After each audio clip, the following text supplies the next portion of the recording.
एक दिन की बात है। अकबर और बीरबल दोनों एक उपवन में बैठे हुए आनंद मना रहे थे। इतने में शाम हो गई। जब बीरबल घर जाने को उद्यत हुआ तो बादशाह ने उसे रोककर कहा, बीरबल, आज कई दिनों से मैं एक बात सोच रहा था, परंतु तुमसे कहना भूल जाता था। एक हकीम दवा बनाता है, उसमें डालने के लिए बैल के दूध की अनिवार्य आवश्यकता है। यदि तुम कहीं से उसे ला दो तो अति उत्तम होगा। पता खड़का बंदा भड़का। बीरबल बादशाह अकबर की मंशा समझ गया और मन में कहा कि बादशाह इस बहाने मुझे मूर्ख बनाना चाहते हैं। बीरबल बोला, इसमें घबराने की कौन सी बात है, मैं एक सप्ताह में बैल का दूध ला दूंगा। बादशाह ने कहा, 2-4 दिन और अधिक लग जाए तो कोई चिंता की बात नहीं है, परंतु दूध का आना बहुत ही लाजमी है। बहुत अच्छा कहता हुआ बीरबल वहां से विदा हुआ। वह घर पहुंच एकांत स्थान में बैठकर बैल के दूध वाले पक्ष पर विचार करने लगा। चिंताग्रस्त बीरबल के कई घंटे का समय मिनटों में समान बीत गया। जब भोजन करते समय हुआ तो नियमानुसार उसकी लड़की बुलाने आई। वह अपने पिता का चेहरा उतरा हुआ देखी और विचार मगन देखकर ठिठक गई। जब उसको खड़े कई मिनट व्यतीत हो गए और पिता का ध्यान न टूटा तो उसने पिता से चिंता का कारण पूछा। यद्यपि यह बीरबल की बड़ी लड़की थी और इसकी बुद्धिमत्ता की कई बार परीक्षा ले चुका था, फिर भी ऐसे गुण विषय में सफलता मिलेगी ऐसी आशा स्वप्न में भी न थी। इसलिए कुछ समय तक उसकी बातों को अनसुनी कर टाल मटोल करता रहा। पुत्री के पुनः पुनः अनुरोध करने पर भी उसे विवश होकर बादशाह का जटिल पक्ष सुनाना पड़ा।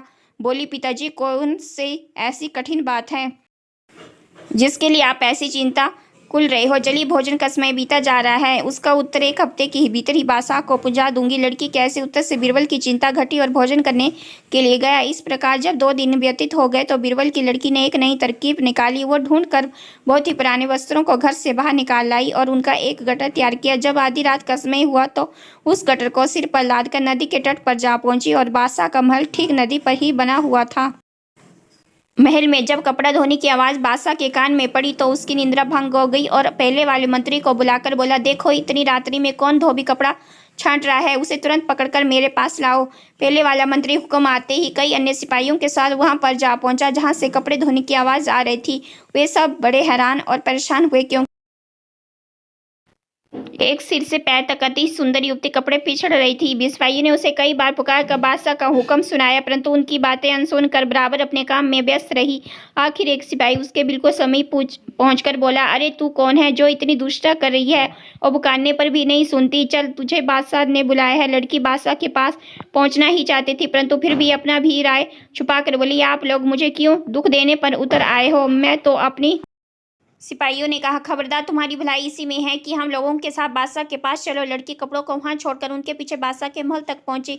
बादशाह को झुककर सलाम किया और उसी डरी हुई किनारे पर खड़ी अकबर आग बबूला हो रहा था। उसने पास बुलाकर पूछा, एक कमबख्त तू कौन है और इस रात्रि के मध्यकाल में यहाँ कपड़े क्यों धो रही है? लड़की ने देखा कि वो गुस्से में तिमतमा गया है, इसलिए काफी लड़खड़ाकर जुबान से बोल रही थी। बादशाह उसे घबराए हुए देखकर राजा को दया आ गई और उसे सांत्वना देते हुए बोला, तू इतनी क्यों घबरा रही है?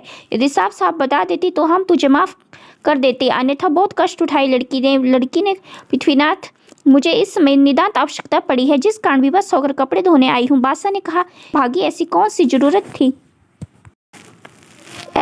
जरूरत है जिसके लिए तू इतनी परेशान है? लड़की ने उत्तर दिया, क्या कहूँ पृथ्वीनाथ, दोपहर में मेरे पिता ने एक लड़की को जन्म दिया है। मैं दिन भर तो और कामों में परेशान थी। इस वक्त फुर्सत पाने पर कपड़े धोने आई हूँ, क्योंकि साफ कपड़ों की आवश्यकता ना पड़ी है। इस लड़की कैसे कौतूहल गुण उत्तर को सुन बादशाह बड़ा आश्चर्यचकित हुआ।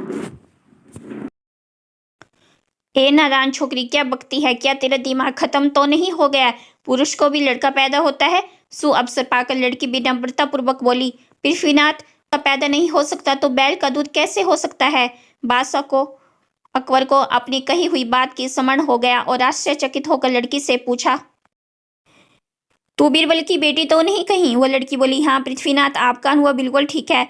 बादशाह ने उसको भूषण और द्रव्य पुरस्कार में देकर बड़ी इज्जत से पालकी में बिठाकर विदा किया। लड़की घर पहुंचकर पिता का चरण स्पर्श कर रात की घटना का सारा वृत्तांत सुनाया। बीरबल अपनी बुद्धिमती करने से बहुत ही प्रसन्न हुआ और उसके पुरस्कार उसे लौटाकर आशीर्वाद दिया। आशा करती हूँ आपको हमारी ये कहानी पसंद आई होगी। कहानी के बारे में आप लोगों की क्या राय है, कमेंट बॉक्स में बताएं। कहानी अच्छी लगे कहानी को लाइक करें, चैनल को सब्सक्राइब करें और आगे इसी तरह की अच्छी अच्छी कहानियाँ देखने के लिए हमारे चैनल से बने रहे। धन्यवाद।